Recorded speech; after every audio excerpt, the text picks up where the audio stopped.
Hello friends, कैसे हैं आप सब। तो आज मैं आपके साथ शेयर करने जा रही हूँ अमृत पाक की रेसिपी, जो कि ट्रेडिशनल गुजराती मिठाई है। आज मैं आपको जो रेसिपी बताऊंगी उससे आपका अमृत पाक बहुत ही सॉफ्ट, टेस्टी और पहली बार में ही परफेक्ट बनेगा। एकदम सिंपल रेसिपी है। तो चलिए बिना देर किए हुए ही बनाना शुरू करते हैं अमृत पाक की ये रेसिपी।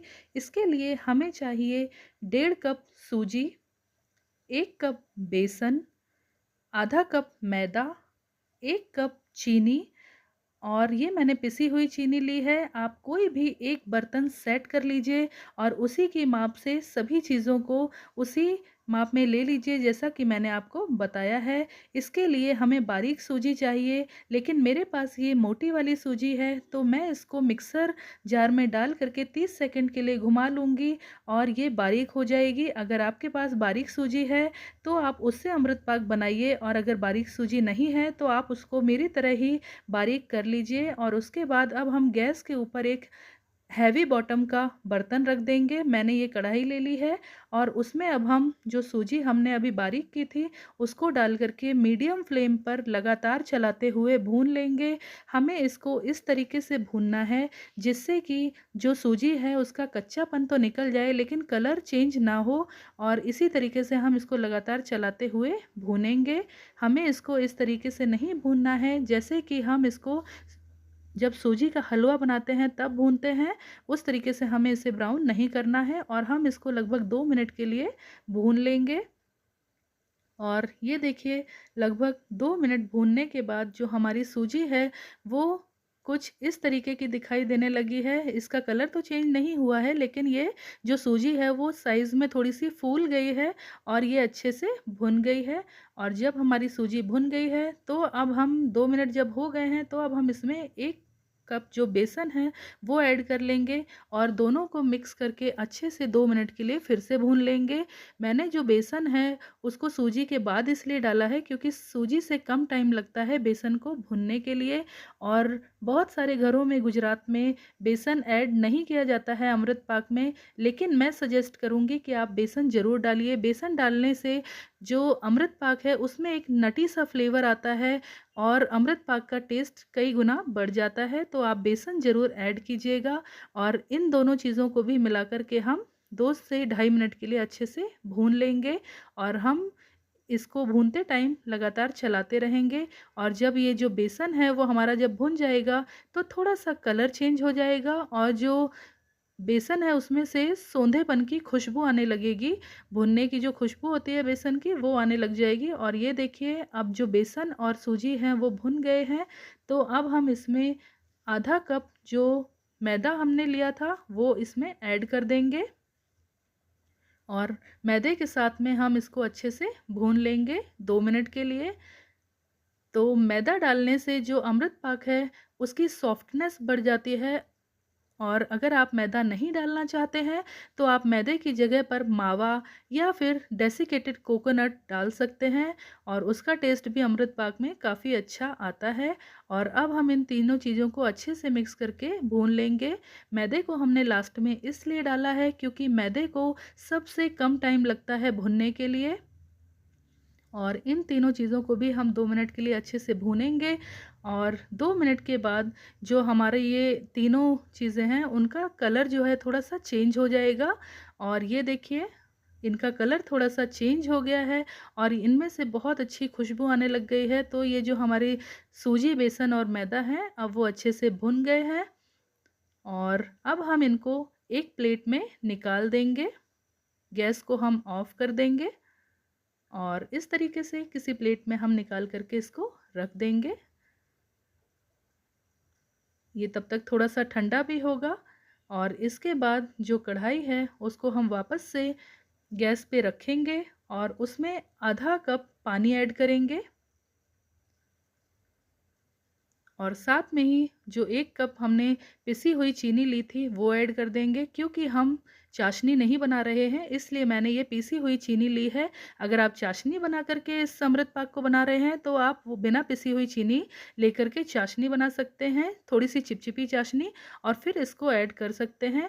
तो अब हम पानी में जो चीनी है उसको अच्छे से घोल लेंगे और ये बहुत जल्दी से पानी में घुल जाएगी क्योंकि पिसी हुई चीनी है।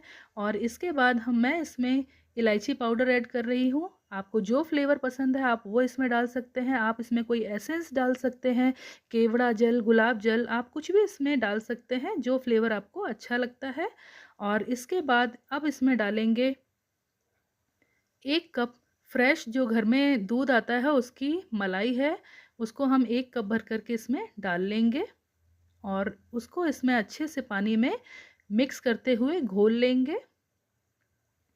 जब तक जो मलाई है वो पानी में घुल रही है तब तक हम एक थाली ले लेंगे और उसमें थोड़ा-सा घी लगा कर के हम अच्छे से ग्रीस कर लेंगे थाली को, क्योंकि जो हम अमृत पाक बना रहे हैं वो हम इसी थाली में सेट करेंगे। तो ये देखिए जो मलाई है वो पानी में अच्छे से घुल गई है और इसके बाद जो हमने अभी तीनों चीज़ें सूजी, मैदा और बेसन को भून करके रखा था, अब वो हम इसमें ऐड कर देंगे। और ऐड करने के बाद हम इनको अच्छे से लगातार चलाते हुए मिक्स कर लेंगे, जिससे कि जो ये सभी चीज़ें हैं वो अच्छे से मिक्स हो जाएं।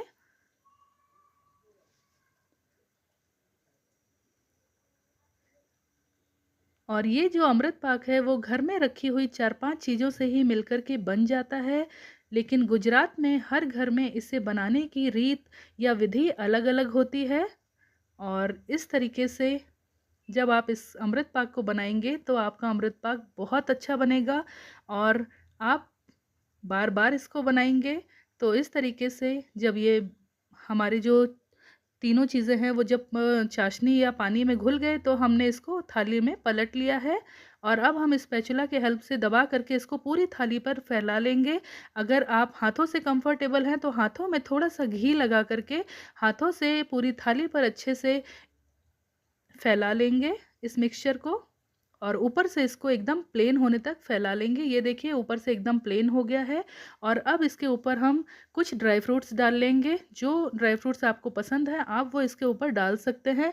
मैंने इस पर बादाम और पिस्ता डाले हैं और इसके ऊपर बादाम और पिस्ता डालने के बाद या ड्राई फ्रूट्स डालने के बाद इसको हम दबा देंगे स्पैचुला के हेल्प से या हाथों से। इन ड्राई फ्रूट्स को हम अमृत पाक में दबा देंगे, जिससे कि प्रेस करने से जो ये ड्राई फ्रूट्स हैं वो अमृत पाक में अच्छे से सेट हो जाएंगे और ये निकलेंगे नहीं। तो ये देखिए जो हमारे ड्राई फ्रूट्स हैं वो हमने इस तरीके से अमृत पाक में सेट कर लिए हैं और अब हम इसको 10 मिनट के लिए ऐसे ही छोड़ देंगे और 10 मिनट के बाद हम इसको काट लेंगे। आप चाहें तो आप डायमंड शेप में, स्क्वायर शेप में, जो शेप आपको पसंद है आप उसमें ये काट सकते हैं अमृत पाक को। मैंने इसको स्क्वायर शेप में कट कर लिया है और कट करने के बाद हम इसको लगभग 1 घंटे के लिए ऐसे ही छोड़ देंगे सेट होने के लिए, ठंडा होने के लिए। तो ये देखिए जब हमने अमृत पाक को काट लिया है और 1 घंटे के लिए छोड़ दिया था तो ये हमारा जो अमृत पाक है अब ये ठंडा हो गया है और हम इसमें से पीसेस को निकाल लेंगे। ये बहुत ही आसान सी रेसिपी है जो कि 10 से 12 मिनट के अंदर बनकर के तैयार हो जाती है और खाने में तो इतनी टेस्टी होती है कि जब भी आपका कुछ मीठा खाने का दिल करे आप इसको फट से बना करके खा सकते हैं। ये देखिए इस तरीके से हमारे जो पीसेस हैं वो कितनी आसानी से निकल गए हैं। और अब मैं आपको एक पीस तोड़ कर भी दिखाऊंगी कि हमारा जो अमृत पाक है वो कितना सॉफ्ट बना है। तो आप भी इस तरीके से बनाइए और एंजॉय कीजिए। ये देखिए मैं आपको तोड़ करके दिखाऊंगी।